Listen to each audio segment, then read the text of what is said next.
ایک ملک کا بادشاہ بہت رحم دل اور نیک تھا۔ رعایا کے حق میں بہت اچھا تھا، چنانچہ تمام رعایا اس سے محبت کرتی اور دعائیں دیتی تھی۔ اسی ملک کے ایک دور دراز گاؤں میں ایک کسان رہا کرتا تھا جس کی خواہش تھی کہ اپنے نیک دل بادشاہ کی زیارت کے لیے جائے اور اسے کوئی تحفہ دیا جائے۔ اس نے اپنی بیوی سے مشورہ کیا کہ میں بادشاہ کو ملنے کے لیے جانا چاہتا ہوں اور میری خواہش ہے کہ میں اسے کوئی تحفہ بھی دوں۔ تم مجھے مشورہ دو کہ میں بادشاہ کے لیے کیا تحفہ لے کر جاؤں۔ بیوی نے کچھ دیر سوچا اور کہا کہ بادشاہ کے پاس تو ہر چیز ہوگی، ہم اسے کیا تحفہ دے سکتے ہیں؟ ہاں، میرا ایک مشورہ ہے کہ ہمارے گھر کے پاس بہنے والے چشمے کا پانی بہت میٹھا اور بہت ہی ٹھنڈا ہے، اور ایسا پانی پورے ملک میں کہیں بھی نہیں ہوگا، حتیٰ کہ بادشاہ کے پاس بھی نہیں ہوگا، تو تم اس کے لیے یہ پانی لے کر جاؤ۔ کسان کو یہ تجویز بہت پسند آ گئی اور اس نے اپنے چشمے سے پانی کے 2 گھڑے بھرے اور اپنے گدھے پر لاد کر بادشاہ سے ملاقات کے لیے روانہ ہو گیا۔ کئی ہفتوں کے بعد سفر کر کے بادشاہ کے محل تک پہنچ گیا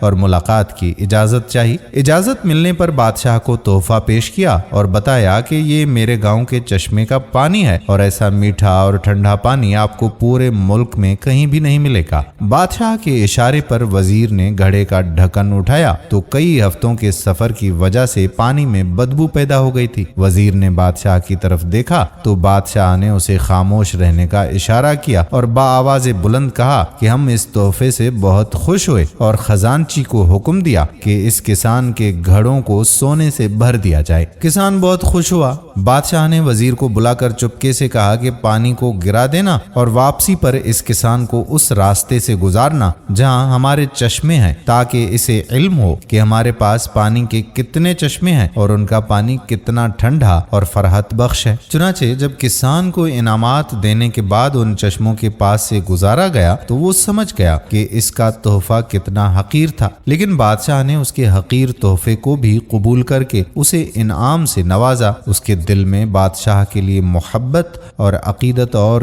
گہری ہو گئی۔ دوستو، ہماری عبادات کا بھی یہی حال ہے۔ ہم جو ٹوٹی پھوٹی عبادت کرتے ہیں تو ہم اسے بہت اچھی سمجھتے ہیں اور اپنے مالک کے حضور پیش کرتے ہیں۔ ان عبادات کی حقیقت معلوم ہونے کے باوجود وہ مالک الملک نہ صرف ان عبادات کو قبول کرتا ہے بلکہ انعام کے طور پر بے بہا نعمتوں سے بھی نوازتا ہے، حالانکہ اسے ہماری عبادتوں کی کوئی ضرورت ہی نہیں ہے۔ عبادت کے لیے تو فرشتے ہی کافی ہیں۔ اب ہم ان ٹوٹی پھوٹی عبادتوں کو پیش کر کے اس کی نعمت حاصل کرنے والے بھی نہ رہے تو ہم جیسا بد نصیب کون ہوگا؟ وہ تو ہر وقت دینے کے لیے تیار ہے، لیکن ہمارے پاس ہی لینے کے لیے وقت نہیں ہے۔ کاش کہ ہمیں اس بات کی سمجھ آ جائے، ورنہ جب مرنے کے بعد سمجھ آئے گی تو بہت دیر ہو چکی ہوگی۔ اللہ تعالی ہمیں صراط مستقیم پر چلنے کی توفیق عطا فرمائے، آمین۔ ویڈیو پسند آئی ہو تو دوستوں کے ساتھ اسے شیئر ضرور کریں۔